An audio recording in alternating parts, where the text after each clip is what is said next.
Hey everybody, it is your girl Sierra Janelle, and we are back with another video. If you are new here, welcome. If you're a returning subscriber, thanks so much for returning. Today I'm going to be talking all about my hair transformation. New hair, same girl, different age. I'm giving you grown women vibes here, so hopefully you like it. Let me know how you feel about the color. So today we are going to talk all about the process of me getting tape ins, the color process, the maintenance, the do's and don'ts. All of that information is going to be in this video. If you have not already, do not forget to like, comment, and subscribe, and let's just hop right in. Okay, so let's talk about the process. Wanted to get color in my hair for the longest, but I am super particular about my hair, especially my natural hair. I was scared, one, of what color would look like on my skin tone, me being a darker complexion.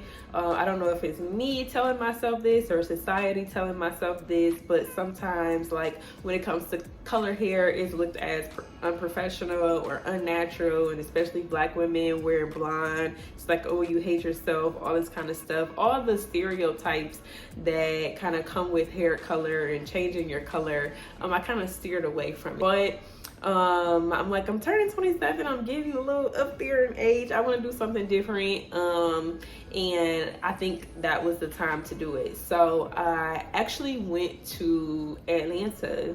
I bought a flight to Atlanta. I paid for a hotel to stay in Atlanta. I have friends that's in Atlanta too, and family, so it wasn't that big of a deal. But I got there, I went to a super popular colorist in Atlanta, and she canceled the day of, and I had to hassle with her to get my deposit back, right? So I came home, I'm like, I still want my hair done. Like, I'm gonna have to find somebody in the Detroit area to do it. So her name is Jacqueline Ford. I'll put her information in the description box. She did a wonderful job. I gave her some inspo pictures. I'll put the pictures over here so you can kind of see the ideas that I gave her. And I told her, this is what I'm looking for, but if you want to do whatever you want to do, I trust you, I like your work, you can go ahead and do what you want to do. So the first step of the process was to, one, color my whole head a dark brown color, and that is because she said it would look a little funny because my natural hair is super dark by itself. And once we put the highlights in and the color in, it's not gonna be like a gradual effect. So we first colored my whole head dark brown. She went in and kind of freestyled the placement of the color. I know she used a comb and kind of went in and out between my hair to pick up, you know, small pieces of hair, but I do not know the color that she used. Sorry, that's one of the questions that people ask me. I have no idea what color she used. She used 2 bundles of blonde, she used 2 bundles of a dark brown, and the first bundle is like a platinum blonde type of color, and she toned it with something. What she did, she toned it with, I have no idea. And then the second blonde bundle, she toned it a different type of color, which was a darker golden brown, if that makes sense. So as you see in my hair, I don't know if you can tell. I know if I do this, like, this is one of the like platinum blonde colors, if you can see it. Like, this is like more of the platinum strawberry blonde type color, and then this is more of like the toned down blonde color. So she had a couple of different blondes going on in my hair when it came to the tape in. So once she colored my natural hair dark blonde and then put highlights, she freestyled the highlights. She then went in and matched the tape ins to my natural hair color. So from what I could see, she kind of used, like, you know how like tape ins have like a front part and a back part, and your hair is like smushed in between. So she would take like a dark brown tape in and a blonde tape in my hair in between, and it kind of gave the effect of highlights. So I think that is her method when just trying to match the color to my hair. Next, I just want to talk about upkeep and maintenance. Person asked me about maintenance and how do I wash my hair. I personally I'm not going to touch my hair. Normally I would. The reason why I'm not this time is because, one, I've never had tape ins before. I do not know the proper methods to maintain, install, uninstall tape ins. That's not my area of expertise. I'm familiar with doing my natural regular hair, and that's it. So on top of having tape ins, I then have color. Again, I've never had color in my hair except for having it jet black, which is not too much maintenance that you have to do. So I personally am not going to touch my hair. The times that I did go and to get it like refreshed, I went to her. She washed it for me, styled it again for me, and everything like that. I'm not doing it. I'm scared to. I'm very particular about my hair, and I know she's a professional. She specialized in color. She specialized in tape ins, so I'm gonna let her do everything that she needs to do. But I will say, when I went to her, she was super, super gentle. And when she washed my hair, she kind of focused more on the roots and less like on the hair, because your hair is sandwiched in. You can get like buildup and dirt and stuff in the tape ends, and that makes them slip. She was very gentle with my hair. She did, after she washed it and conditioned it and things like that, I did sit under the dryer for about 30 minutes, and she said she does that so the adhesive have time to bond back. So if you just go in immediately and start blow drying it and adding friction to it, it can make the tape in slip. So anything beyond that, I cannot speak to maintenance, but I will give you some do's and don'ts that she told me about. One is not to use oil-based products. So when it comes to, if you are a person who likes to oil their scalp, this hairstyle or this hair extension technique may not be for you, just because it is adhesive, and the oil can break down the particles that keeps the tape ends together. So normally what I do is just put oil in my hand and just oil my actual hair, if that makes sense. So I don't know if you can, yeah, of course you can see, like this right here is my hair. So I'll make sure not to get it super, super close, but kind of more towards the end, because that's where we experience breakage the most. So when it comes to oil, I do not get it on my scalp rather than my end. Another kind of maintenance tip is to be very, very gentle with this hairstyle.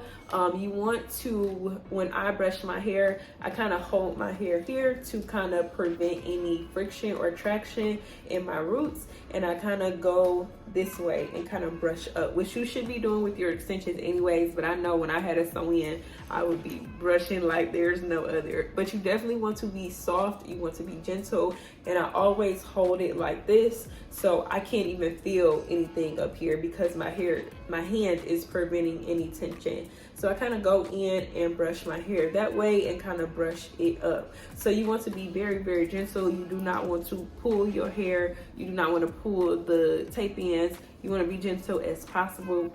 Some people even say to use a loop brush so the bristles won't accidentally get in between where your hair is and the tape ends are at. So that is also another tip. This is not so much a tip, but kind of like a FYI or a recommendation, is do not go cheap when it comes to the extension. This hairstyle is a costly hairstyle. It requires maintenance. If you are a person who likes to keep hairstyles in for anything over 7-8 weeks, again, this hairstyle may not be for you. This is not a cheap hairstyle. This definitely is an investment. One, you do not want to go cheap when it comes to adhesive. You do not want to put something in your hair that has a hard time coming out. And some of the cheaper tape-in extensions have cheap glue, and cheap glue can be harder to take out when it's time to remove the extensions, right? So just like, you know, like the black glue that we all used to put in our hair before we had like the caps and stuff to protect our hair, you don't want anything in your hair that you don't know if it's gonna come out or not. So I see videos on Amazon. I'm sure they do good, but for me, I'm super particular about my hair. I don't like to put any old thing in my hair, because that's just me. I'm sensitive about my hair. Like, I've had horror stories when it comes to my hair, so I try to do my due diligence when it comes to my hair. So me, I personally would recommend going to somebody who knows how to do it, getting the right type of extensions. I'm not saying you have to spend thousands and thousands of dollars on extensions, but you do want to do your research when it comes to different companies. But if you're a person who likes to experiment and try stuff on your own, I say go for it. I just know, me personally, I'm scared too. So to each his own, you do what you want to do. I'm just saying what I would do.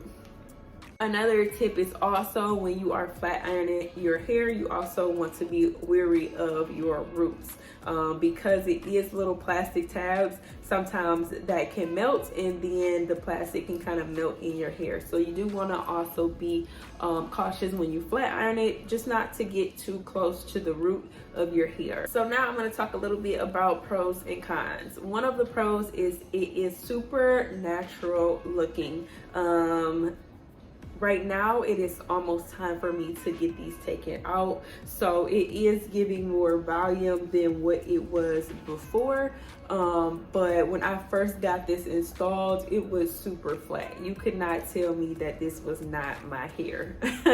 That is one of the pros, I think, to tape-ins, is that it is super natural looking and it is super versatile. As I mentioned in the beginning, I could wear it up, I can wear it down, I can do half up, half down, I can do 2 ponytails, I can do 2 little unicorn buns, I can do almost any hairstyle that I want to do with tape-ins, and that's what I like the most about them. Another pro is going to be that you have access to your scalp. Like, I can feel my scalp, I can scratch my scalp, I can soothe my scalp. It's easy access to my hair. I can find my hair within these tape-ins and apply oil to them, and making sure that I am upkeeping with my ends.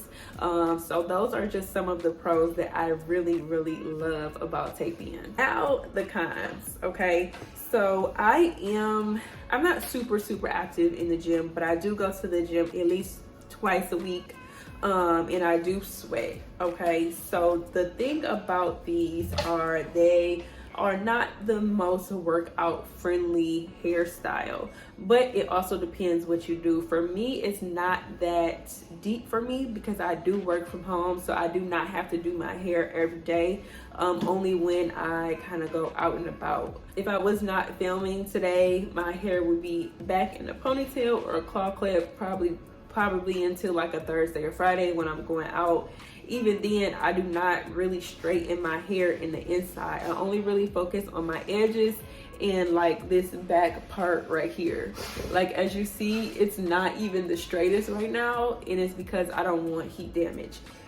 And the hair does a pretty good job because it is longer than my hair of covering it up. But like I said, this is on the older side, so it is giving volume because in the inside we have some frizzy roots. So that is one of the cons. I would say is just maintenance. You do have to get them washed and cleansed often because your buildup can get in between the tape-ins. So again, they are costly. They are high maintenance. So if you are not a high maintenance person when it comes to your hair, I would try something like micro links. And I would say this could be a con to some is texture options when it comes to tape-ins. These tape-ins are actually straight. Next time I definitely want to get something closer matched to my hair texture, which I'm curious to find out what is my hair texture now that I have color in my hair. But finding a good company that one has easy to remove tape-ins as well as good hair can be a little bit difficult. But like I said, I will drop some companies down below in the description box for you. One of the questions that I received is how long do you keep them? My stylist honestly told me 4 to 6 weeks. Me, it's been almost like 7 weeks at this point. But yeah. Another person asked me, are they worth the hype? I would say yes. because I'm in love with my tape ends and I'm probably not going back anytime soon, especially once you make the investment. Like, I'm wearing these tape ends out. Like, I think next time, like I said, I'm gonna get a different texture and maybe a little shorter length so I can kind of go back and forth between different hairstyles. But I believe that they are worth the hype. Again, if you're not a fan of tape ends but also are looking for a versatile extension option, I would also recommend micro links. I hear those are pretty good as well as I-tips. And even now, like sew-ins, like, I don't know if you guys remember, like, versatile sew-ins were a thing and you can do the same thing, but you're not gonna get them as flat as this. Like, it's just not gonna happen. So if you're looking for flat options, even quick weaves can be pretty flat and versatile. But that tape ends, micro links, I-tips, something like that, you might have to play around with a couple to see what you like the best. But I would say they are worth the hype.